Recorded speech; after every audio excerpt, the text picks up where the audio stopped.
جو سوال کرنا ہو کرو، کہ قرآن نے سوال کرنے کے لیے بتایا کہ سوال کرو، لیکن قرآن نے کیا دیا فَاسْأَلُوا أَهْلَ الذِّكْرِ إِن كُنتُمْ لَا تَعْلَمُونَ، کہ جب تم نہ جانو، نہ جانے کے بیس پر سوال کرنا، لا تعلمون لیکن نہیں جانتے تو سوال کرو کس سے؟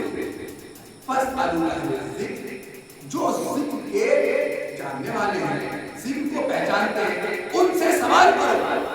لیکن عجیب مور ہے، سوال وہ کرتے ہیں کہ جو پتہ ہوتا ہے، یہ دیکھتے ہیں کہ مولوی کا علم کتنا ہے، ٹوپی میں علم ہے یا امامے میں علم ہے۔ قرآن نے کہا سوال اس کے بارے میں کرنا جو پتہ نہ ہو، لیکن ہماری قوم کا الگ ہی تعجب بھرا انداز ہے، سوال وہ پوچھتے ہیں کہ علی نے مردے کو کیسے زندہ کیا، علی نے درے خیبر کیسے اٹھاڑا، علی نے در پہ ستارہ کیسے اترا، علی نے فلاں کو کیسے پچھاڑا، علی نے اندر کو کیسے مارا۔ ابھی جب تمہاری سمجھ میں علی نہیں آ رہا ہے، کیا سمجھنا؟ یہ علی کی سمجھنے کا دوش نہیں ہے، یہ تمہاری فکر کا دوش، یہ تمہارے حسن کا دوش، یہ تمہارے جسم کا دوش، یہ تمہارے کھانے اور پینے کا پتہ لگاتا ہے کہ تم کیسے اندازوں میں اور کیسے کلچر میں اور کیسے سرپرستی میں پل رہے ہیں۔ تو سوال کیا، سامنے بیٹھنے والے نے کہا یا نہیں بتائیے، ایک سوال کریں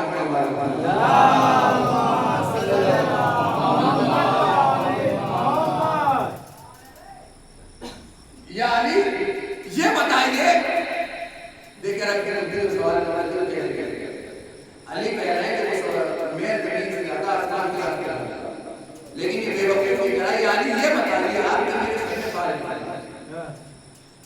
جب علی نے آسمان کا دعویٰ کر دیا تو زمین کا سوال کیا کر رہا ہے؟ کہنا یا علی بتائیے، مولانا نے کہا سوال وہ کر اس میں تیرے علم میں اضافہ ہوا، یا علی بتا دیجئے بال کتنے ہیں؟ تو علی نے بھی مسکرا کر کہا کہ جتنے آسمان کے ستارے ہیں اتنے سے بال ہیں، ستاروں کو گنتے چلے جانا، بال خود بخود گنتے چلے جائیں گے، نہ تو ستارے گن پائے گا تو نہ تو بال گن پائے گا۔ صلوات پڑھتے محمد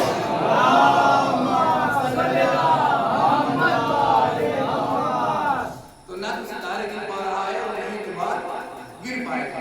تو میرے مولا علی علیہ السلام کی محبت وہ محبت ہے کہ اگر کوئی انسان اپنے دل میں علی کی محبت کو رکھ لے معرفت کے ساتھ، تو حدیث آگے بڑھ کے کہتی ہے کہ اس کے گناہ اس طرح ختم ہو جاتے ہیں کہ جس طرح آگ لکڑی کو کھا جائے۔ اور سب نے کہا یہ حدیث صحیح ہے، سنی شیعہ سب نے کہا کہ جس کے دل میں علی کی محبت ہوگی اس کے گناہ اس طرح ختم ہو جائیں گے جس طرح آگ لکڑی کو کھا جائے۔ تو آپ کو پتا ہے جب آگ جلتی ہے تو کیا حال ہوتا ہے؟ اب تو پتا نہیں ہے، پہلے چولہا جلتا ہے، اور جب چولہا جلتا تھا تو اس میں لکڑیاں بھی لگائی جاتی تھی، تو کوئی چھوٹی لکڑی ہوتی تھی اور کوئی بڑی لکڑی ہوتی تھی، کوئی زیادہ بڑی لکڑی ہوتی تھی، کوئی چھوٹی لکڑی ہوتی تھی، لیکن جل کے سب کیا ہوتی تھی؟ راکھ بن جاتی تھی۔ اب سمجھ میں آیا کہ نبی نے کیوں آگ سے کی مشابہت کی کہ علی کی محبت جس کے دل میں ہوگی اس کے گناہ اس طرح ختم ہو جائیں گے جس طرح آگ لکڑی کو کھا جاتی ہے، یعنی راکھ بن جاتی ہے۔ اب لوگ دوسروں پہ سوال نہ کریں کہ فلاں نماز نہیں پڑھتا، فلاں یہ کرتا ہے، فلاں وہ کرتا ہے، فلاں یہ کرتا ہے، کہ جب آگ لکڑی کو کھاتی ہے تو پھر یہ نہیں دیکھا جاتا گناہ کتنا بڑا ہے، گناہ چھوٹا ہے یا گناہ بڑا ہے۔